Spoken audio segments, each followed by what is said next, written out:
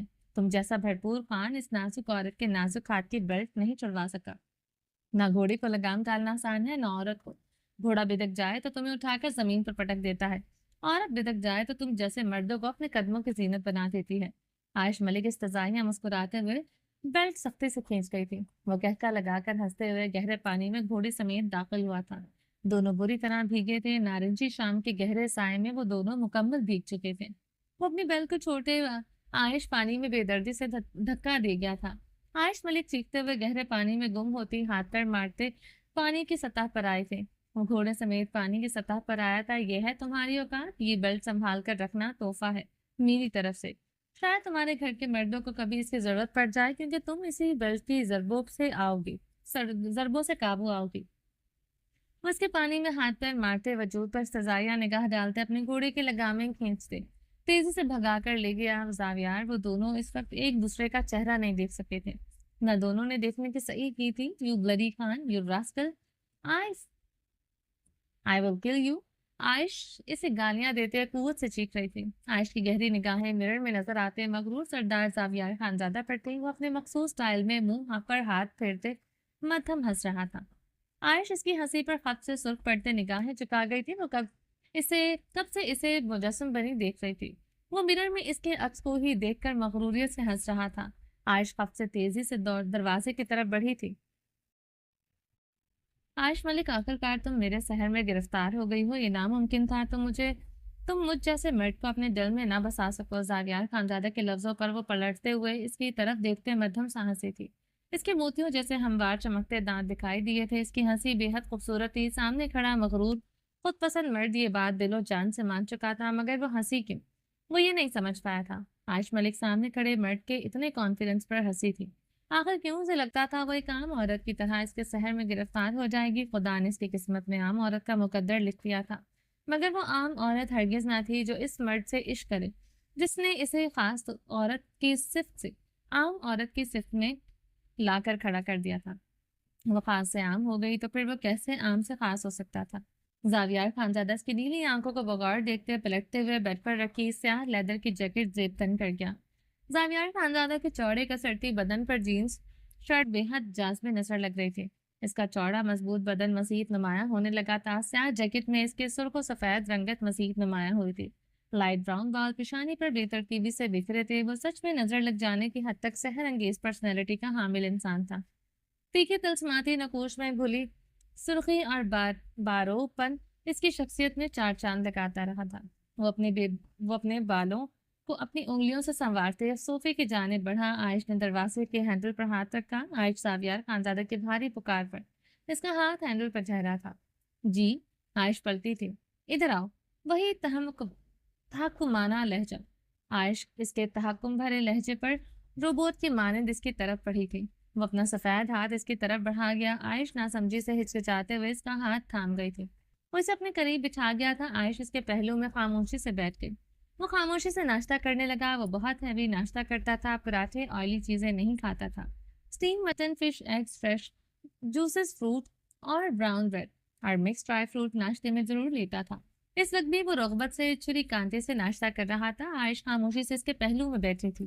اس نے ناشتے کی طرف ایک نگاہ نہیں دیکھا تھا۔ وہ ایسے ہی فطرت کی تھی، بھوکے مر سکتی تھی مگر گڑگڑا نہیں سکتی تھی۔ اس نے تو لذیذ کھانوں کی طرف دیکھنا چھوڑ دیا تھا۔ اسے تو اب ان کھانوں کی مہک تک محسوس نہیں ہوتی تھی، نہ ان لذیذ کھانوں کو کھانے پر ذائقہ۔ جو نعمتیں کبھی بھی چھن جائیں، ان سے دل لگانے کا کیا فائدہ؟ زندگی جیسی نعمت کو جینا چھوڑ دیا تھا، باقی نعمتیں تو بات کی بات تھی۔ یہ ناشتہ ختم کرو، وہ حکمیہ لہجے میں بولتے کھڑا ہو چکا تھا۔ عائش نے ٹرالی کی طرف دیکھا جہاں ناشتہ ابھی بھی وافر مقدار میں موجود تھا۔ اس نے ناشتہ کر لیا ہے، عائش مدھم لہجے میں جواب دیتے صوفے سے کھڑی ہوئی تھی۔ وہ سختی سے اس کے شانوں پر دانپے مضبوط ہاتھوں کا دباؤ بڑھا گیا تھا۔ میں نے تم سے تمہاری رضامندی نہیں پوچھی، تمہیں حکم دیا ہے عائش ملک۔ میرے حکم کی سرتابی کرنے پر اپنی سزا جانتی ہوں؟ زاویار خانزادہ کے سرد لہجے میں پوشیدہ دھمکی پر عائش ملک کی آنکھیں بھیگ اٹھی تھی۔ میں تم پر ترس نہیں کھا رہا عائش ملک، رات تمہاری کافی جان نکال چکا ہوں، ابھی مہینوں سالوں کئی راتیں تمہاری جان نکالنے کا ارادہ ہے۔ مجھے گوشت پوشت والی عورت چاہیے، نہ کہ ہڈیوں کا ڈھانچہ، اس لیے ابھی یہ ناشتہ ختم کرو۔ وہ عائش کی آنکھوں کے نیچے پڑے سیاہ حلقوں کو بغور دیکھتے سختی سے بولتے اسے صوفے پر بٹھا گیا۔ عائش اپنی بھیگی آنکھیں رگڑتے ان لذیذ نعمتوں کو دیکھنے لگی جو تب تک میسر آتی تھی جب یہ ظالم انسان چاہتا۔ عائش ملک، ناشتہ ختم کرو ورنہ قسم کھاتا ہوں آج سارا دن میرے ساتھ اس کمرے میں گزارنا پڑے گا، اور مجھے آج کا دن تمہارے ساتھ کمرے میں گزارنے میں کوئی مضاحکہ نہیں۔ زاویار خانزادہ مرر میں اس کے مجسم عکس کو دیکھتے لب بھینچے بولا تھا۔ مستقل مجسم نگاہوں سے اس ناشتے کی ٹرالی پر نگاہیں گاڑے ہوئی تھی۔ عائش ملک، زاویار خانزادہ کی غرض پر وہ جی جان سے کانپتے ہاتھوں سے ناشتہ کرنے لگی۔ پورا ناشتہ ختم ہونا چاہیے زاویار، سرد لہجے میں بولتے اپنی کلائی میں رسٹ واچ پہننے لگا۔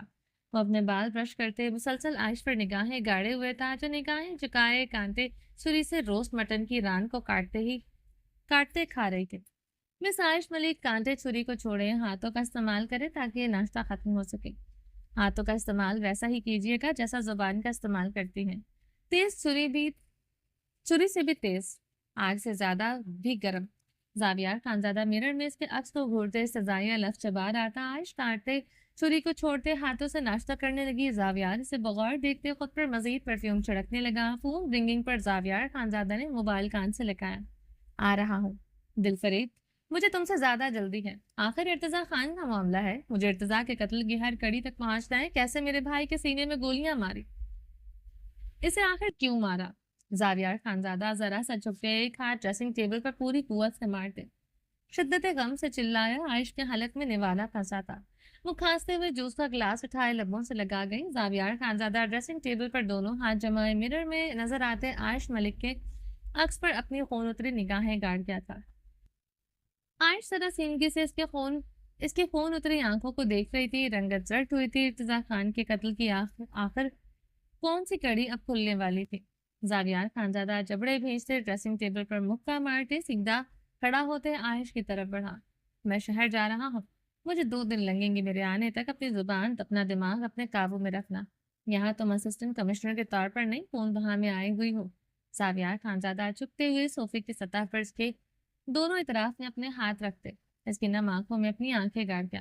یاد رکھنا عائش ملک، میرے علاوہ تمہیں کوئی انگلی سے بھی نہیں چھو سکتا، مگر ہاں، میں تمہاری بوٹی بوٹی کر سکتا ہوں۔ زاویار خانزادہ اس کی نیلی آنکھوں کے گوشوں پر ٹھہری نمی کو اپنے انگوٹھے کے پوروں سے بے حد سختی سے چننے لگا۔ عائش کے لبوں سے مدھم سسکاری نکلی تھی۔ زاویار خانزادہ عائش کو بغور دیکھتے لمبے لمبے داغ پھٹتا کمرے سے نکل گیا تھا۔ درخزی خانزادہ کی گاڑی اونچے نیچے راستوں پر ہچکولے کھاتے ہوئے ہواؤں کے دوش پر سفر کر رہی تھی۔ اطراف میں سرسبز پہاڑ اور گہری کھائیاں تھی۔ سیاہ شلوار قمیض میں ملبوس سیاہ شال کندھوں پر ڈالے ہوئے تھا، اس کے چہرے پر شدید قسم کی سرخیاں گھلی ہوئی تھی۔ وہ اپنی گاڑی کی سپیڈ اب خطرناک حد تک بڑھا گیا تھا۔ یکدم دریا کے کنارے پر اس کی گاڑی کو بریک لگی تھی۔ آتشی گلابی رنگ کے پٹھانی فراک میں ملبوس ملالہ خان سیاہ چادر میں اچھی طرح لپٹی تھی، سیاہ نقاب میں اس کی سبز گہری آنکھیں دکھائی دے رہی تھی۔ درخزی خانزادہ کو دیکھ کر اس کی غلافی آنکھیں خوف سے پھیلی تھی، چہرے کا نقاب ڈھلک گیا تھا، رنگت خوف سے خطرناک حد تک سفید پڑی تھی۔ درخزی خانزادہ اسٹرین کو دونوں ہاتھوں سے جکڑے ونڈ اسکرین سے اسے سرد برفیلی نگاہوں سے گھور رہا تھا۔ ملالہ خان رخ پلٹے کانپتے ہاتھوں سے بٹنوں والا چھوٹا سا موبائل اپنی چادر کے اندر سے اپنی فراک کے گلے میں سے اندر ڈال گئی تھی۔ دل کی دھڑکنیں جیسے وائبریٹ پر لگ چکی تھی۔ وہ اتنی بری طرح کانپ رہی تھی کہ ٹانگوں پر کھڑا رہنا مشکل تھا۔ پیشانی پر پسینے کی بوندیں چمکنے لگی تھی۔ درخزی خانزادہ گاڑی سے نکلتے تیز تیز قدموں سے ملالہ خان کی طرف بڑھا۔ درخزی کے قدموں کی چاپ سے اس کا دل خوف سے کانوں میں دھڑکنے لگا۔ خان وہ کپکپاتے لبوں سے درخزی خانزادہ کی طرف پلٹی تھی کہ زوردار تماچا اس کے گال کی زینت بنا تھا۔ وہ درخزی خانزادہ کے وحشی تھپڑ کی تاب نہ لاتے ہوئے دریا کے کنارے پر ٹھہرے پانی میں اوندے منہ گری تھی۔ پیشانی دریا کے اندر چھوٹے سے کسی پتھر سے ٹکرائی تھی، خون کی دھار پیشانی پر بہنے لگی۔ ملالہ کانپتی انگلیوں سے پیشانی پر بہتے خون کے قطروں کو چنتے ہزیانی رونے لگی تھی۔ خبردار آواز نکلی، بے حیا عورت! درخزی خانزادہ دریا کے پانی میں گھٹنوں کے بل بیٹھتے اسے شانوں سے جکڑے سیدھا کر گیا. دونوں کے کپڑے دریا کے پانی سے بھیگ گئے تھے. ملالہ خان نے روتے ہوئے گھٹی گھٹی آواز میں بمشکل آواز نکالی تھی. اگلے لمحے وہ خوف سے اپنے گالوں پر دونوں ہاتھ جما گئی. درخزی. اب خانزادہ اپنا اٹھے ہوئے ہاتھ کی مٹھی بھیجتے ملالہ خان کو قہر بار نگاہوں سے گھورنے لگا. موبائل وائبریٹ پر ملالہ خان کی رنگت مزید زرد ہوئی تھی. وہ اب اپنے دونوں ہاتھ سینے پر رکھ گئی تھی. درگزر خانزادہ نے اسے خوفار نگاہوں سے گھورتے اس کا ہاتھ ایک جھٹکے سے اس کے سینے سے ہٹائے اندر ہاتھ ڈالتے وائبریٹ ہوا میں موبائل نکالا تھا. غزین کا نمبر دیکھتے درگزر خانزادہ کی آنکھوں کی لالیاں گہری ہوئی تھی. خان. ملالہ خان کٹی کٹی آواز میں سسک اٹھی تھی. خبردار اپنی گندی زبان سے میرا نام لیا. درگزر خانزادہ اپنے ہونٹوں پر انگلی رکھے سرگوشی نما آواز میں پکارا تھا. ملالہ خان کے فون پر مسلسل غزین کی کال آ رہی تھی. بات کرو اس مردود سے. خبردار اسے پتہ چلا میں تمہارے ساتھ ہوں. اسے کوئی بھی ہنٹ دیا تو اس کے دریا کے اوپر تمہاری لاش کچھ دنوں بعد تیر رہی ہوگی. درخزر خانزادہ کی سرد گراہٹ پر ملالہ خان کا رگوں میں دوڑتا خون مجمد ہوا تھا.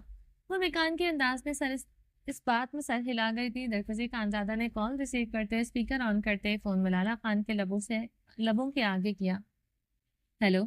ملالہ خان نے اپنی بھیگی آواز پر قابو پایا. درخزر خانزادہ تقریباً اس کے اوپر جھکا ہوا تھا. ملالہ کہاں ہو تم؟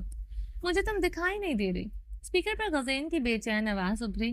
درخزر خانزادہ کی مٹھی سختی سے بھینچی تھی. وہ تیش و عالم سے پاگل ہوتے ملالہ خان کے گال کو مٹھی میں دبوچ گیا تھا. ملالہ خان دانت پر دانت چبائے تصویر روک گئی تھی. میں آ ہی رہی ہوں. ملالہ نے بمشکل آواز نکالی. ملالہ مجھے معاف کر دو. ایک بار یقین مانو میں تمہارے سارے غم دور کر دوں گا. اور درخزر تمہارے لائق نہیں. غزین کی آواز پر ملالہ خان درخزر خانزادہ کی خون اتری آنکھوں میں دیکھتے مسلسل سر نفی میں ہلا رہی تھی. میں خان سے محبت کرتی ہوں. تم پر تھوکتی ہوں. ملالہ یکدم اپنے حواس پوتی ہزیانی چلائی. بکواس بند کرو ملالہ ورنہ تمہیں بدنام کر کے اپنے نام کر لوں گا. اس سے اچھا ہے درخزر خان سے طلاق لے کر میرے پاس آ جاؤ. وہ اسپیکر پر چیخا تھا. تم مردود ہو, گدھ ہو غزین, اور ملالہ حرام خوروں کو خود کو نہیں سونپ سکتی. ملالہ غزین سے بھی بلند آواز میں چیخی تھی. درخزر خانزادہ پورے وجود کی ظاہر ہوتی رگوں کے ساتھ یہ سب سمجھنے کی کوشش کر رہا تھا. یکدم اسپیکر پر گولیوں کی بوچھار سنائی دی. غزین کی چیخیں سنائی دی. وہ دیکھو خان. ملالہ خان نے روتے ہوئے انگلی کے اشارے سے اوپر پہاڑ کی طرف اشارہ کیا جہاں مسلح افراد کھڑے تھے جو نیچے سے بمشکل ہی نظر آ رہے تھے. یکدم ملالہ خان کا فون پھر سے وائبریٹ ہوا تھا. اس بار ملالہ خان نے درخزر سے فون لیتے اسپیکر آن کیا تھا. بی بی جی, غزین شدید زخمی ہو گیا مگر بچ نکلا ہے. اسپیکر پر گونجتی آواز پر درخزر خانزادہ کے جبڑے بھینچے تھے. درخزر خانزادہ نے دانت پر دانت جمائے فون دریا میں پوری قوت سے غصے سے اچھالا. ملالہ خان کی مدھم سسکیاں گونجنے لگی تھی. چادر اچھی طرح سے اوڑھو اور اٹھو. درخزر خانزادہ برفیلے لہجے میں حکم دیتے کھڑا ہوا. ملالہ خان بھی اپنے چکراتے وجود کو سنبھالتے اپنی چادر اچھی طرح سر پر اوڑھے کھڑی ہوئی تھی. درخزر خانزادہ اس کی کلائی جکڑے اپنی گاڑی کی طرف بڑھ گیا تھا. درخزر خانزادہ کی گاڑی ایک بار پھر سے اونچی نیچے راستوں پر ہچکولے کھا رہی تھی. فرنٹ سیٹ پر ملالہ خان کی دبی دبی سسکیاں گونج رہی تھی. بند کرو یہ سسکیاں ملالہ. وہ اسٹیئرنگ پر ہاتھ مارتے دہاڑا الزام لگنے اور مار کھانے پر آنسو بھی نہ بہیں. یہ کیسے ہو سکتا ہے خان؟ مجھے عورت ہونے کا مارجن نہیں دیتے, انسان ہونے کا مارجن نہیں دیتے. ملالہ خان نے زخمی لہجے میں شکوہ کیا. عورت کا جو مقام میرے دل میں ہے ملالہ, تم نے وہ مقام خود ہی گرایا ہے جو تم کر چکی ہو. اب اگر سیدھی بھی چلو گی دنیا تمہیں ٹیڑھی نگاہ سے دیکھے گی. تمہارے لباس میں پڑی ایک سلور تک کو مشکوک نگاہوں سے دیکھا جائے گا. درخزر خانزادہ کی باتوں پر وہ سیٹ سے ٹیک لگائے چہرہ ہاتھوں میں چھپائے رونا شروع ہو چکی تھی. درخزر خانزادہ گہرے سانس لیتا ڈرائیو کر رہا تھا. ملالہ کی سبز آنکھوں سے سیلابی ریلا رواں تھا. اس کا نازک جسم لرز رہا تھا. مجھے کیوں نہیں بتایا؟ خود کیوں آئی؟ درخزر خانزادہ نے اس کے آنسوں سے جھنجھلاتے ہوئے اسٹیئرنگ پر ہاتھ مارا تھا. تم یقین کرتے مجھ پر کیا خان؟ ایک بار پھر سے میرے کردار پر وار کرتے. کہتے غزین کو میں نے راستہ دکھایا ہے. میرا مرد ہوتے ہوئے بھی میں تنہا ہوں تو کیا کرتی میں؟ وہ درخزر خانزادہ کی طرف دیکھتے حالت کے بل چیخ رہی تھی. درخزر خانزادہ اس کی چیخ پر ایک جست میں گاڑی روکتے اس پر جھکا. ملالہ خان سیٹ میں سمائے سراسیمگی سے مقابل کی سرخ آنکھوں میں دیکھنے لگی. درخزر خانزادہ نے دانت پر دانت جمائے اپنی قمیض کی پاکٹ سے ٹشو نکالتے ملالہ خان کی پیشانی کے زخم پر رکھا. زخم کافی گہرا آیا تھا. خان. ملالہ خان اس کی ذرا سے رحم دلی پر سسکاریاں بھرتے درخزر خانزادہ کے دونوں گالوں پر ہاتھ رکھتے تھے. آئندہ حویلی سے نکلی تو جان سے مار ڈالوں گا۔ درگزر خانزادہ اس کے سبز بھیگی آنکھوں میں دیکھتے سرد لہجے میں وارن کر گیا۔ خان اپنا لو مجھے، ورنہ یہ دنیا مجھے سنسار کر دے گی۔ تم جانتے ہو نا، خدا معاف بھی کر دے دنیا نہیں کرتی۔ وہ اس کے گال پر ہاتھ جمائے گڑ گڑانے لگی تھی۔ درخزیز کے ہاتھ اپنے گالوں سے ہٹاتے سیدھا ہوتے گاڑی سٹارٹ کر گیا۔ آئندہ تم نہ حویلی سے نکلو گی نہ موبائل استعمال کرو گی، وہ سرد لہجے میں حکم دیتے گاڑی کی سپیڈ بڑھانے لگا۔ مولانا خان گہرے سانس لیتے ونڈ اسکرین کو نم نگاہوں سے دیکھ رہی تھی۔ Are you D for what? Did not you hear what I just said? درخزی Malala کی خان کی خاموشی پر جھنجھلاتے ہوئے چیخا۔ جی خان، جیسے آپ کہیں۔ ملالہ خان مدھم لہجے میں جواب دیتے اپنی سائڈ کی کھڑکی سے باہر دیکھنے لگی۔ گاڑی میں اب گہری گمبھیر خاموشی چھائی تھی۔ یکدم وہ بے یقینی سے گاڑی روک گیا، آنکھوں میں تیرتے سرخ دوروں کے ساتھ وہ مجسم ہوا تھا۔ اسٹیئرنگ پر جمی مضبوط ہاتھوں کی سبز وینز ابھر آئی تھی۔ سامنے ہی انایا ننگے پیر نیلے رنگ ڈریس پر سفید کڑھائی والی چادر اوڑھے کھڑی تھی۔ وہ بھیگی زخمی آنکھوں سے درخزی خانزادہ کے ساتھ فرنٹ سیٹ پر بیٹھی ملالہ خان کو دیکھ رہی تھی۔ دوسرے لمحے وہ اپنے ہوش کھوتے زمین بوس ہو گئی تھی۔ درخزی خانزادہ جلدی سے گاڑی سے اترتے اس کی طرف بڑھا تھا، البتہ ملالہ خان گاڑی میں ہی بیٹھی رہی تھی۔ سوین میری جان، وہ انایا کے گال تپتپاتے بدحواس ہوتے چیخا تو ملالہ خان تڑپتے آنکھیں موند گئی تھی۔ درخزی خانزادہ اسے اپنی گود میں اٹھائے گاڑی کی طرف تیزی سے بڑھتے اسے پچھلی سیٹ پر لٹا گیا تھا۔ خود ڈرائیونگ سیٹ کی طرف بڑھتے گاڑی سٹارٹ کی۔ گاڑی پھر سے اونچی نیچے راستوں پر دوڑ رہی تھی۔ اب کی بار ڈرائیونگ سیٹ پر بیٹھا مرد مضطرب انداز میں گاڑی چلاتے بار بار پیچھے مڑتے دیکھ رہا تھا۔ تقریباً 1.5 گھنٹے کے بعد گاڑی ایک ہسپتال کے آگے رکی تھی۔ پہاڑوں پر اب تاریکی اتر آئی تھی۔ درخزی اور ملالہ خان گاڑی سے اترے۔ درخزی پچھلی سیٹ کی طرف بڑھتے انایا کے وجود کو اس کی چادر سے اچھی طرح ڈھکے اسے گود میں اٹھائے تیز تیز قدموں سے ہسپتال کے اندر داخل ہوا۔ ملالہ خان بھاگتے ہوئے درخزی خانزادہ کے قدموں کا ساتھ دے رہی تھی۔ درخزی خانزادہ گائنی وارڈ کی طرف بڑھتے ایمرجنسی روم کی طرف بڑھا۔ 2 نرسیں اسے راستے میں روک گئی تھیں۔ سر، انہیں اسٹریچر پر لٹائیں، اس وارڈ میں مردوں کو اندر آنے کی اجازت نہیں، نرس نے درخزی خانزادہ کو روکتے ہوئے کہا۔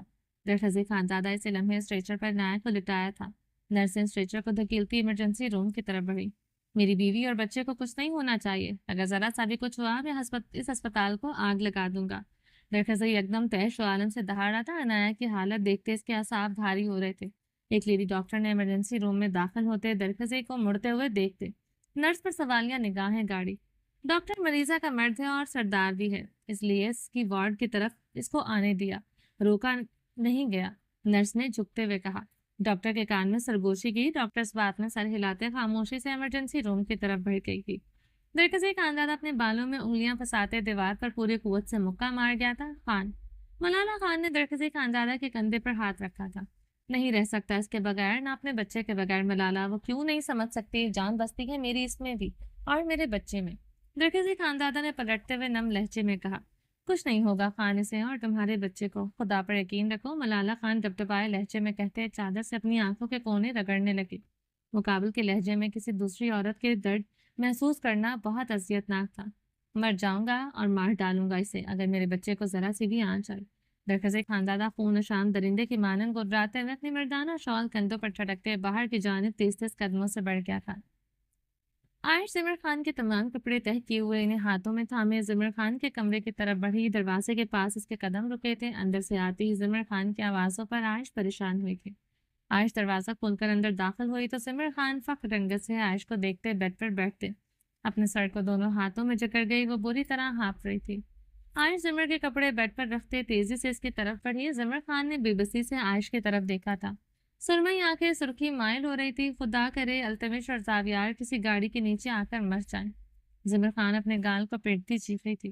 زمر، عائش نے اس کے ہاتھوں کو جکڑنا چاہا۔ خدا کرے التمش گولیوں سے چھلنی ہو جائے، خدا کرے وہ کسی گاڑی کے نیچے آ جائے۔ وہ ہذیانی ہوتے اپنے گال پیٹتی جا رہی تھی۔ التمش خانزادہ سفید شلوار قمیض میں ملبوس سیاہ لیدر جیکٹ پہنے سنجیدگی سے گاڑی ڈرائیو کر رہا تھا۔ فرنٹ سیٹ پر زاویار خانزادہ بلو جینس میں ملبوس آف وائٹ شرٹ پر سیاہ لیدر جیکٹ پہنے ہوئے بیٹھا تھا۔ پیچھے اوپن سیٹوں پر 2 گارڈز بندوقیں لیے بیٹھے تھے۔ ان کی گاڑی سوات کے حدود سے گزر رہی تھی۔ گاڑی میں گمبھیر خاموشی چھائی تھی۔ التمش، یکدم زاویار خانزادہ کی گرج گاڑی میں گونجی تھی۔